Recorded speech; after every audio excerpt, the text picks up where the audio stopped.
یہ نہیں کہ وہ خدا نہ رہا. انسان بننے کے اس عمل میں جسے ہم تجسم کی اصطلاح سے مخصوص کرتے ہیں، جس میں خدا انسان بنا، لیکن یہ نہیں کہ بدل کر تبدیل ہو کر انسان بن گیا. اگر بدل جائے تو خدا نہیں، کیونکہ وہ لا تبدیل ہے. تو کس طرح سے یہ ہوا کہ وہ خدا بھی رہا اور انسان بھی بن گیا؟ اس کا کیا کلیہ ہے؟ تجسم، کہ الہی ذات نے انسانی ذات کو اختیار کیا ہے یا قبول کیا. اب وہ خدا ہوتے ہوئے انسان بھی ہو گیا، اسی لیے وہ زمین پر رہ سکتا ہے. اور کتنے سال رہا وہ زمین پر؟ 33.5 برس اس زمین پر رہا. اے بنت صیون، تو گا اور خوشی کر، دیکھ میں تیرے اندر آ کر سکونت کروں گا. کلیسیائی روایت کے مطابق عید تجسم جو مقرر کی گئی ہے، عید مقرر کی گئی ہے، وہ 25 مارچ ہے. 25 مارچ اننسیشن ڈے ہے، جس روز فرشتہ مقدسہ مریم پر ظاہر ہوا. اور جیسے ہی وہ ظاہر ہوا تو اس نے کہا سلام اے مریم، تجھ پر فضل ہوا ہے. تو وہ اس سلام کو سن کر گھبرا گئی کہ یہ کیسا سلام ہے. تو اسے یہ بتایا گیا کہ تیرے ہاں بیٹا ہوگا. اور اسے کہا کہ میں تو مرد کو نہیں جانتی.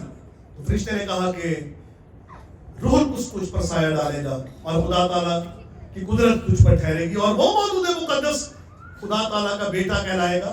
خدا کا بیٹا کہنے سے مراد یہ نہیں کہ خدا کی کوئی بیوی ہے تو اس سے بیٹا پیدا ہوا ہے، نہیں، خدا کی کوئی بیوی نہیں ہے لیکن وہ بیٹا ہے. تو بیٹے سے مراد کیا ہے کہ اس کی گہری نسبت ہے خدا کے ساتھ. وہ کلمۃ اللہ ہے، خدا کا کلمہ ہے جو مجسم ہوا، مجسم ہو کر ہمارے درمیان میں رہا ہے. اور ہم نے اس کا ایسا جلال دیکھا ہے جیسا باپ کے اکلوتے کا جلال. میرے عزیزو، جب فرشتہ مقدسہ مریم پر ظاہر ہوا اور اس وقت اس بڑی آزمائش کو مقدسہ مریم نے قبول کیا ہے، اپنی جان ہتھیلی پر رکھی ہے اس نے. کیونکہ مقدسہ مریم کی نسبت تو یوسف سے ہوئی لیکن رخصتی نہیں ہوئی تھی. ان کے اکٹھے ہونے سے پہلے ایک کنواری کا حاملہ ہونا خطرے سے خالی نہیں تھا، لیکن یہ خطرہ اس نے مول لیا اور اسے کہا کہ تیرے قول کے موافق ہو. اور جیسے ہی اس نے کہا تیرے قول کے موافق ہو، اسی وقت عمل تجسم وقوع پذیر ہوا، اور جسے ہم عید تجسم 25 مارچ کو ہم مناتے ہیں اور عید ولادت المسیح 25 دسمبر کو مناتے ہیں. ایک حوالہ پڑھ کر میں اس کو بند کروں گا، کیونکہ اس کے بعد ہم ڈنر کی طرف بڑھیں گے، کہ وہی کرسمس ڈنر کی تقریب ہے. تو اس میں لوکا کی انجیل جب ہم پڑھتے ہیں تو وہاں پر گدائیوں کا ذکر ہم پڑھتے ہیں، اور وہ یہ جو حوالہ ہم نے پڑھا زکریا کی کتاب کے 2 باب کی 10ویں آیت ہے، اور لوکا کی انجیل کی کہ 2 باب کی 10ویں آیت میں لکھا ہوا ہے کہ فرشتہ ان پر ظاہر ہوا اور ایک نور چمکا اور وہ ڈر گئے. اور انہیں کیا کہا کہ ڈرو مت، آج تمہارے لیے بڑی خوشی کی بشارت ہے. زکریا کی کتاب میں ہم نے کیا پڑھا؟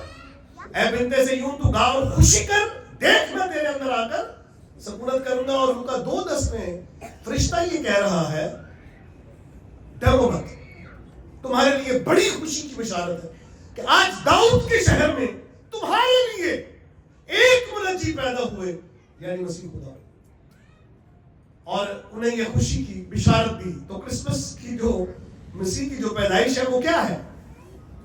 خوشی کی بشارت ہے. یوحنا بپتسمہ دینے والے کی جب خوشی کی بشارت دی گئی تھی پیدائش کی، تو کہا زکریا کو کہا کہ تیرے لیے یہ خوشی ہوگی اور تیرے خاندان کے لیے.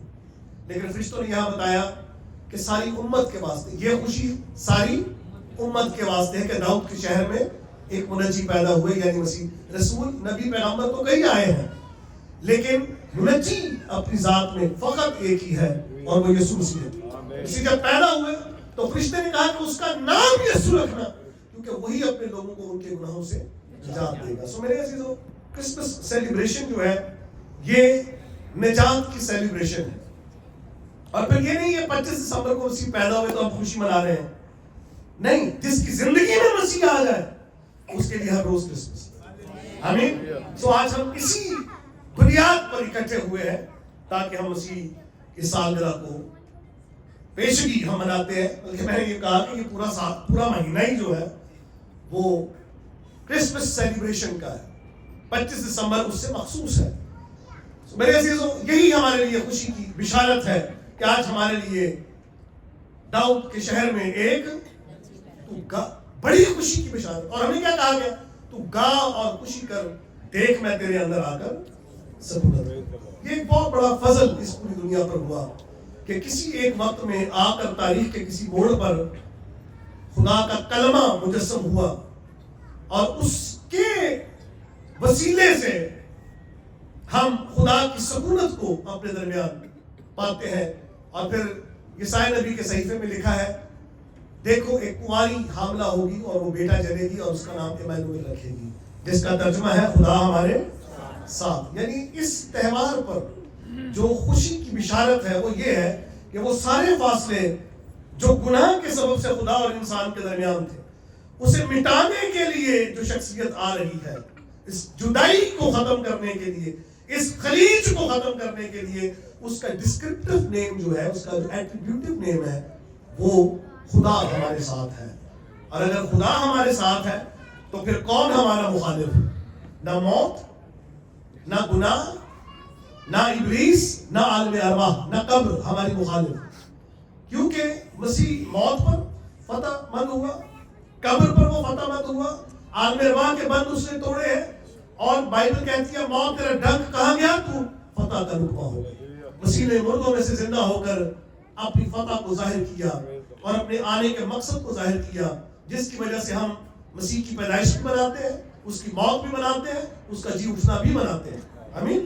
یہی ہمارے لیے خوشی کی بشارت ہے۔ سو آئے ہم شکر گزاری کریں گے، دعا کریں گے، سب اپنی سر پوچھیں،